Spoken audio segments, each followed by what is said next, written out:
Andrew S. here, and today I want to talk to you guys about an album that was requested to me to do by my good friend Vendel from Metal and Stuff. It's from a band called Sojourner, and the album is their latest release, Premonitions.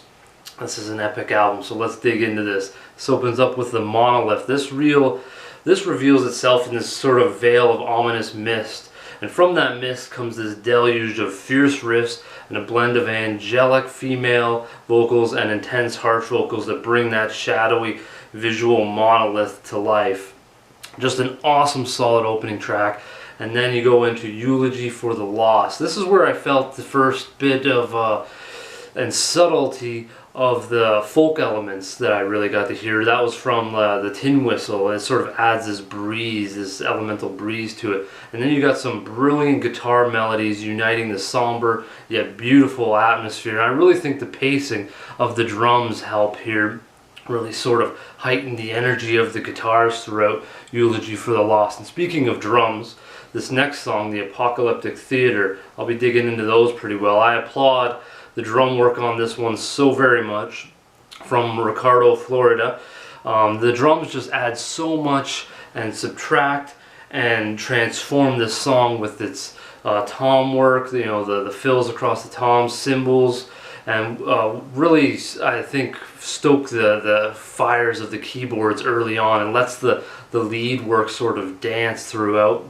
And the double bass just really boosts the verse and then subtracts during the female vocals of Chloe Bray and the tin whistle parts. It just works wonders there. I really love the adding and subtracting of what the drums do in this track, and I'll get into probably the drums a little more as well. And speaking of Chloe Bray, the next song, Talus, is her sort of showcase, in my opinion. This is just musical poetry with an enchanting piano and a wonderful performance by Chloe Bray. Her voice is just really transcends this feelings of pain and despair. Just an amazing piece in the middle of the album that sort of soothes the aggression all around it. It really does fit, though. It really does fit the atmosphere of the whole album as well, because there's a brief moment of madness in there, you know, towards the end. But I really do feel it fits nicely in that album, sort of breaks it up, relaxes you a little bit, and then you kind of go into the next few songs towards the end of the album. Next song I want to talk about is my favorite off the album, I think. It's called The Deluge. This is a combination of considerable talent that complements each other. The techniques used by the drums in this song are amazing on double bass. I call it tremolo for the feet. I used to try to use the stylus technique, but it doesn't really fit in a lot of songs. You can't really just use it, you know, because it sounds cool or something like that. It really does have to fit and complement and work with the energy or the aggression of the song. So this really complements this tremolo for the feet, really complements the riffs, and the rhythm and drums support the out of this world lead work throughout. I just love the lead guitar work on this track. The harsh vocals just add a lot of ferocity from Emilio Crespo. He just adds a lot of, like I said, the ferocity to the heaviness, and then easily blends with the guitars, and the keyboard atmosphere is the glue that holds sort of everything together and complements Chloe Bray's parts perfectly with the tin whistle and the piano. Just this song really is a very nice composition. Everything just complements each other.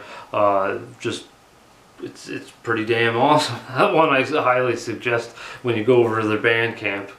And this album closes out with a tremendous track called The Event Horizon. This certainly takes you on a devious, dark journey, and that devious tone comes from the nice mix of keyboards, vicious vocals, and this deep-seated lead. And I love the beastly rhythm and bass. This is the song where I really felt a lot of that really come punching through. And also I felt a bit of 90s doom in this track, in Event Horizon. And I heard a bit of it in the Monolith as well, that 90s doom tone. I just got this feeling of a bit of like My Dying Bride or old school Anathema, right? That is at least why maybe when you guys listen to it, you'll hear that as well, out of Premonitions. But this album is just loaded with beautiful and epic ambience, a plethora of memorable and creative leads. You know, Mike Lamb is the guitars, the keyboards, the piano, so that's, you know, that's out of this world with the amount that goes on in this album. The vocals from Chloe Bray and Amelia Crespo, they just complement each other so well. Emilio really bringing up the ferocity, aggressiveness. He really complements and holds his own in the tough parts or the heavier parts. And Chloe Bray, she obviously is like a angelic angel and just does her piece so nicely and fits with the tin whistle and all that type of stuff as well. They just add a tremendous amount of emotion on this entire album, and to me this might be one of the best drum performances that I've ever heard on an album. And that's not because of the speed, the techniques, the tricks on drums. It's just the work truly enhances everything on the album, and I've rarely heard that where it like obviously it's going to enhance the guitars and stuff and give you energy but it just, I felt so much of the drums, and I don't hear that. Well, you hear that, but I don't hear that too often. I'm a drummer, so I get a stickler for it, but Ricardo Flora, what a tremendous job. If you're a drum fan, or you just want to hear what I'm talking about, you got to check this out. Premonitions is one hell of an album. I was very, very impressed by everything. Definitely one of the top albums of 2020.